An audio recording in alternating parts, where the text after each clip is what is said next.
La historia de la computadora se remonta a muchos años antes de nuestra era, incluso a miles de años antes de Cristo.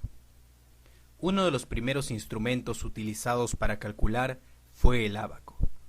El ábaco es un artefacto que sirve para efectuar operaciones matemáticas sencillas, sumas, restas, multiplicaciones. Consiste en un cuadro de madera con barras paralelas por las que corren bolas móviles, útil también para enseñar estos cálculos simples. Su origen se remonta a la zona de Asia Menor, muchos años antes de nuestra era. Blaise Pascal fue el inventor de la primera calculadora que funcionaba a base de ruedas y engranajes. El primer nombre que le dio a su invención fue máquina de aritmética. Luego se convirtió en la rueda pascalina y finalmente en pascalina. Este invento es el antepasado remoto del actual ordenador o computadora. Fue en el año 1642, con 19 años, que Blaise Pascal concibió la idea, con el fin de facilitar la tarea de su padre, que acababa de ser nombrado superintendente de la Alta Normandía por el cardenal Richelieu, y que debía restaurar el orden de los ingresos fiscales de esta provincia. Su invento permitiría sumar y restar dos números de manera directa y hacer la multiplicación y división por repetición. En 1645, después de 3 años de investigación y 50 prototipos, Pascal presentó su primera máquina dedicada al canciller de Francia, Pierre Séguier. Construyó una veintena de pascalinas en la década siguiente, mejorándolas con frecuencia. 9 de estas máquinas han sobrevivido hasta hoy en día. Un privilegio real promulgado por Luis XIV le dio la producción exclusiva de máquinas de calcular en Francia. En 1951, la que está considerada como la primera computadora, que se llamó Sally, fue ampliamente comercializada, con el nombre de Univac 1, y comenzó a funcionar con éxito. En 1952, la computadora Univac se utilizó para realizar el recuento de votos en las elecciones presidenciales de Estados Unidos. El resultado victoria se conoció en 45 minutos, luego de que se cerraran las mesas en los colegios electorales. Primera generación de computadoras, 1938-1958. En esta época, las computadoras funcionaban con válvulas, usaban tarjetas perforadas para entrar los datos y los programas, utilizaban cilindros magnéticos para almacenar información e instrucciones internas, y se utilizaban exclusivamente en el ámbito científico o militar. La programación implicaba la modificación directa de los cartuchos y eran sumamente grandes, utilizaban gran cantidad de electricidad y generaban gran cantidad de calor, y eran sumamente lentas. Debido a esto, la comunicación era breve. Segunda generación, 1955-1963. Las características de esta generación era que la mayoría de las computadoras utilizaban transistores para procesar la información.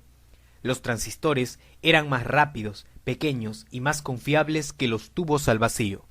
200 transistores podían acomodarse en la misma cantidad de espacio que un tubo al vacío. Usaban pequeños anillos magnéticos para almacenar información e instrucciones. Producían gran cantidad de calor y también eran sumamente lentas. Se mejoraron los programas de computadoras que fueron desarrollados durante la primera generación.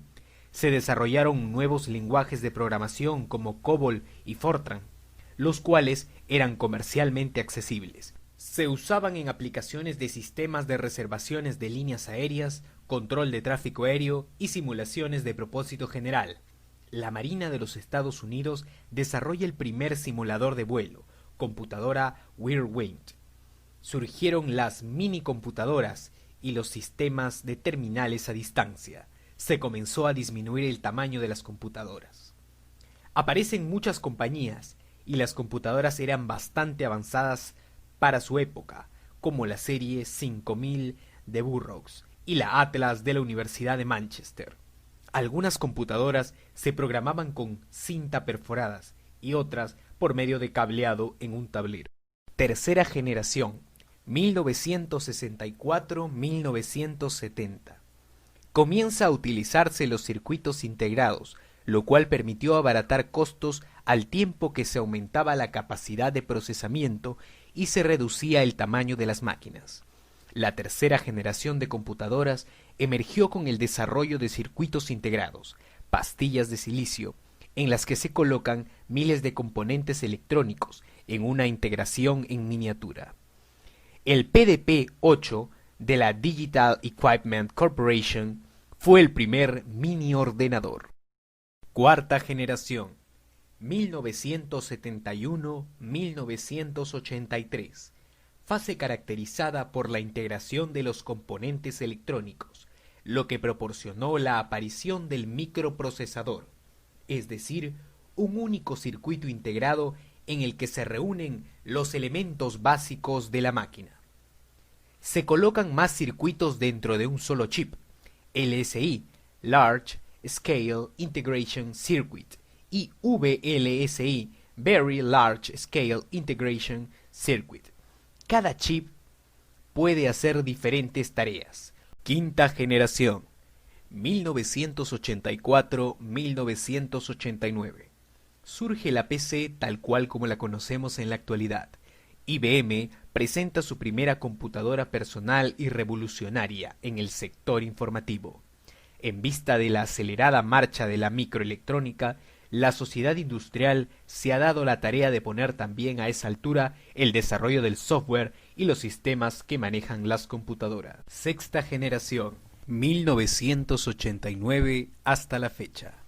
Como supuestamente la sexta generación de computadoras está en marcha desde principios de los años 90, debemos por lo menos esbozar las características que deben tener las computadoras de esta generación. También se mencionan algunos de los avances tecnológicos de la década del siglo XX y lo que se espera lograr en el siglo XXI. Las computadoras de esta generación cuentan con arquitecturas combinadas, paralelo vertical, con cientos de microprocesadores vectoriales trabajando al mismo tiempo. Se han creado computadoras capaces de realizar más de 1.000.000 de millones de operaciones aritméticas de punto flotante por segundo, teraflops. Las redes de área mundial, Wide Area Network, WAN, seguirán creciendo desorbitantemente, utilizando medios de comunicación a través de fibras ópticas y satélites, con anchos de banda impresionantes.